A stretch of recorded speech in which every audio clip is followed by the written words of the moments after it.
Bethesda Studios, 17 times the Skyrim port, 4 times the lies, and the maker of the Creation Club. The service that charges for mods for people who are too scared to download free mods from sketchy parts of the internet. Bethesda games have always managed to immerse me, exploring and fighting dragons throughout the world of Tamriel, and fighting people off of cliffs, and walking throughout the wastelands of Ohio.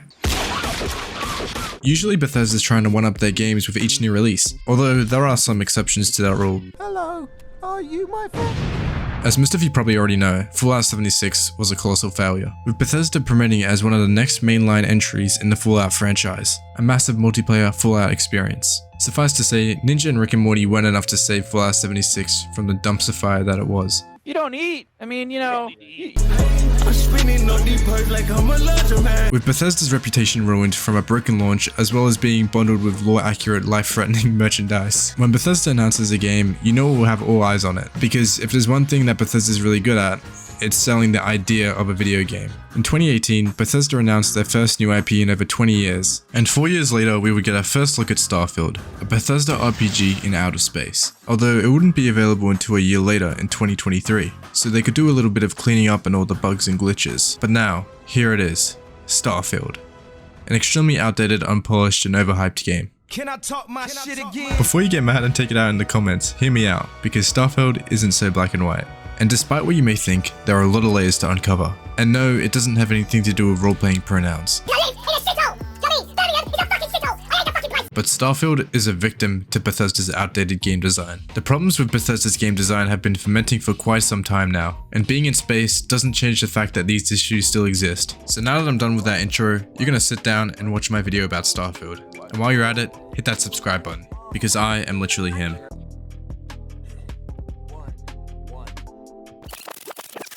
In 2008, Fallout 3 released, and despite the fact it looks a bit dated nowadays, with every character looking like a fucking thumb, Fallout 3 marked a new beginning for Bethesda. Where Oblivion and Morrowind were the foundations, Fallout 3 was the one that revolutionized it for future titles.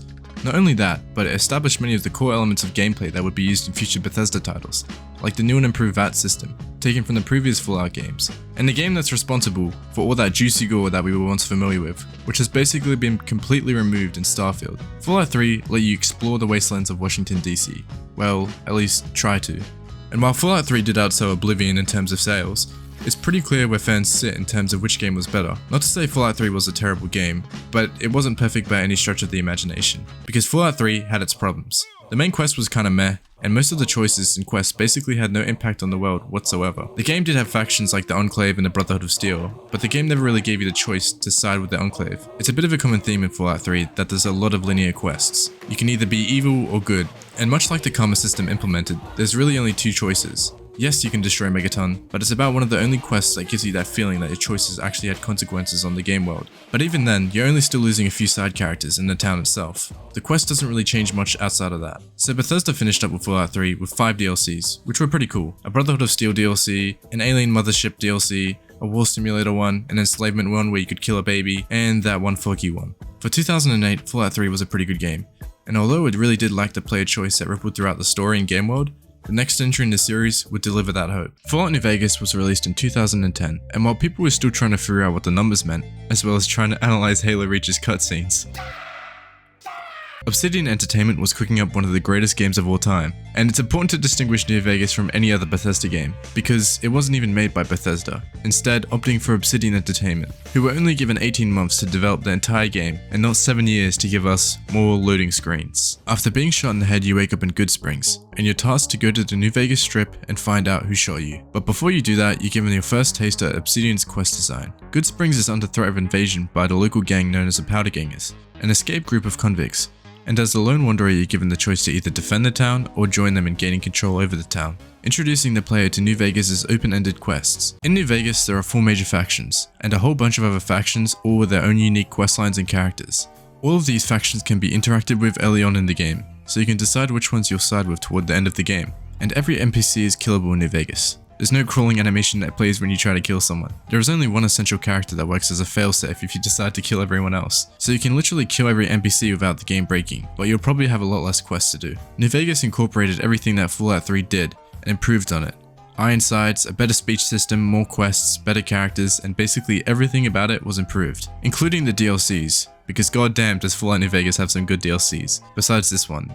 No, I don't really like this one at all. But the characters and dialogue in the game's DLCs are some of the best I've played in any game, especially in the Honest Hearts DLC. You meet this character Joshua Graham, a super badass dude that was thrown off a cliff while on fire, and his whole personality and dialogue is based around his assimilation with God. New Vegas has a lot of interesting characters, and that's one of the things that is lacking in Starfield. All of the characters you meet are just so forgettable, like Andrea for example, whose backstory revolves around House Varun. Their leader declared an all-out war on the rest of human civilization, known as the Serpent's Crusade. The conflict ended when their leader died and was succeeded by his son, who ended the conflict. House Varun tried to rehabilitate their reputation, establishing an embassy in New Atlantis, but these efforts failed.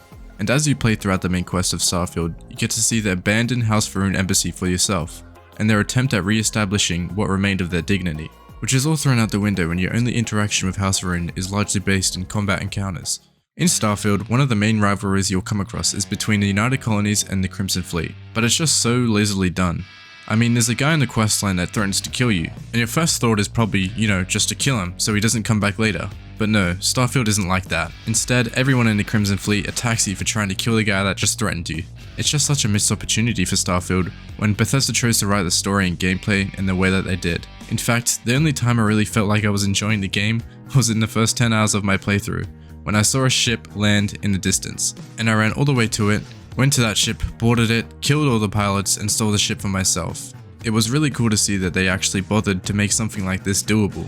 But then, after another 20 hours of playing, I never really had the same moment that gave me that feeling like anything was possible within the game. And yes, I had to walk the entire way spamming the spacebar to get as much jetpack boost as possible, because they thought running to every location was a fun way of traversing. But don't worry, because the modders will fix this. We'll get our own speed up bike mod eventually, because relying on modders to fix the game seemed to work with all the other Bethesda games. Yeah, well, probably not with Starfield, because Starfield is nowhere near the same vein as Skyrim or Fallout New Vegas, and anybody that tries to tell you otherwise is a cold-blooded liar. There were some standout quests in Starfield that were somewhat enjoyable. Defending New Atlantis from invasion and chasing them around the galaxy was all really fun, but then you're hit in the face with the reality of what Starfield really is. A broken game that can't even make stealth missions fun without reminding you that even with maxed out stealth skills, every NPC will notice you within seconds of being in view. And with the game being out for more than a month now, people have come to their conclusions about Starfield, and let's just say it didn't meet everyone's expectations. It was a letdown for a lot of people. Where No Man's Sky has seamless transitions between planets, or Outer Wilds has a whole solar system of planets that orbit and change around the player,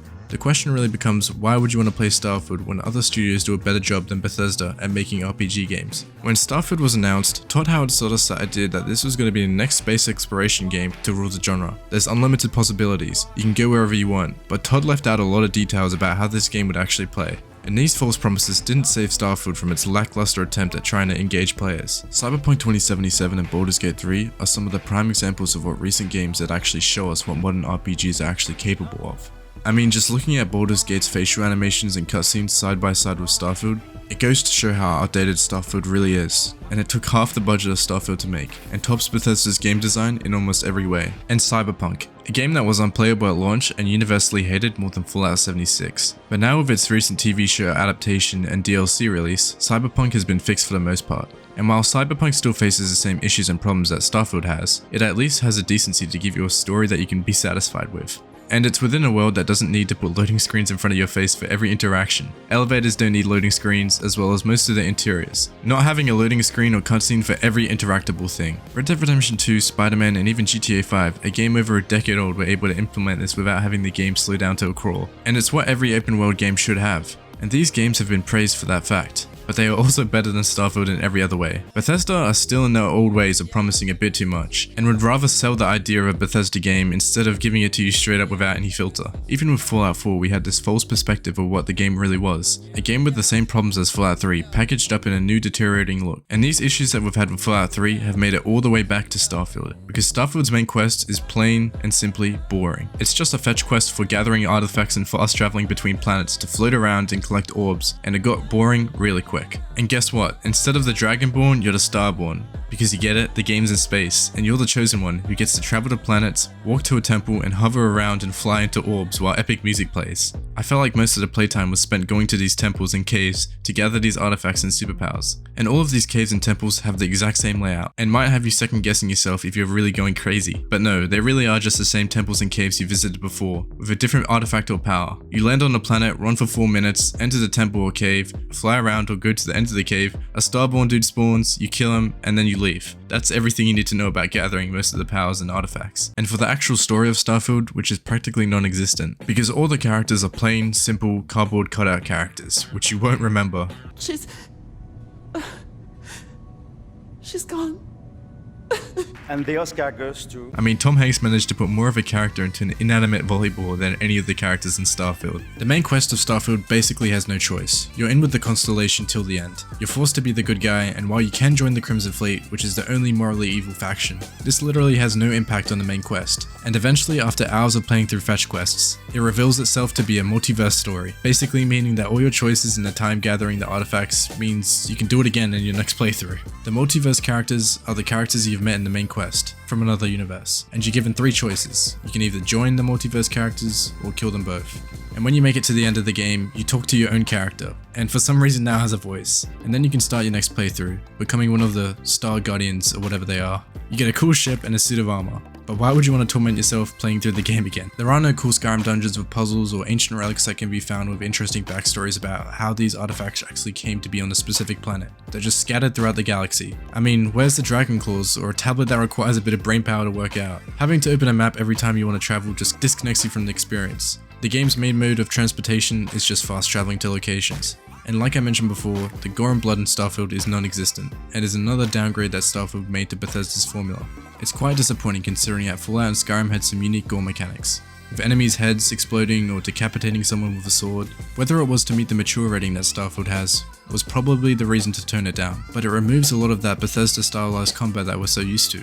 In fact, all the melee weapons in Starfield feel like you're using a baseball bat. There's no finishes or anything like that, it's just swinging your weapon side to side until they die. There are really some unique missions in Starfield that make the game feel special, but the main questline is mostly just fetch quests, that doesn't lead to anything new or exciting. In Skyrim, you would find mysteries, unravel your power being a Dragonborn. You would fight dragon after dragon, even giving you the option to not proceed with the main quest, making dragons not spawn in the world by not realizing that you're Dragonborn, and instead going off on your own adventure to do whatever you please, becoming a werewolf, fighting off vampires, becoming a thief, and becoming an assassin. These questlines added so much more depth and storytelling into the game, and Skyrim is over a decade old and still using the same game engine as Starfield. These characters don't have any depth. Who cares about a random raider group that has no depth or interesting backstory, when you can become a werewolf in Skyrim, killing anyone and having no repercussions for your actions? But in Starfield you have funny starborn powers, and make people float. When it comes to Starfield, the only thing I can say is that I'm really disappointed. Starfield was initially announced promising a space exploration game that incorporated Bethesda RPG elements, and it seemed like the perfect matchup for a Bethesda title.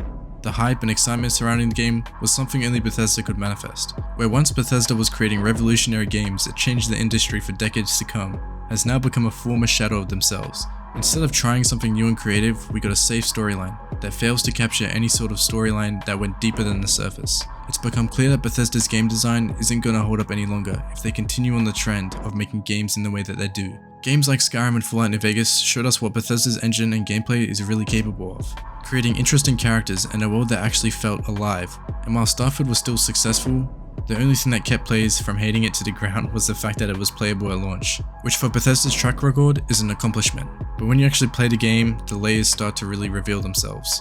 Honestly, I hope that Elder Scrolls 6 isn't anything like Starfield, and they can take inspiration from New Vegas' game design and make a video game that outperforms all their previous titles.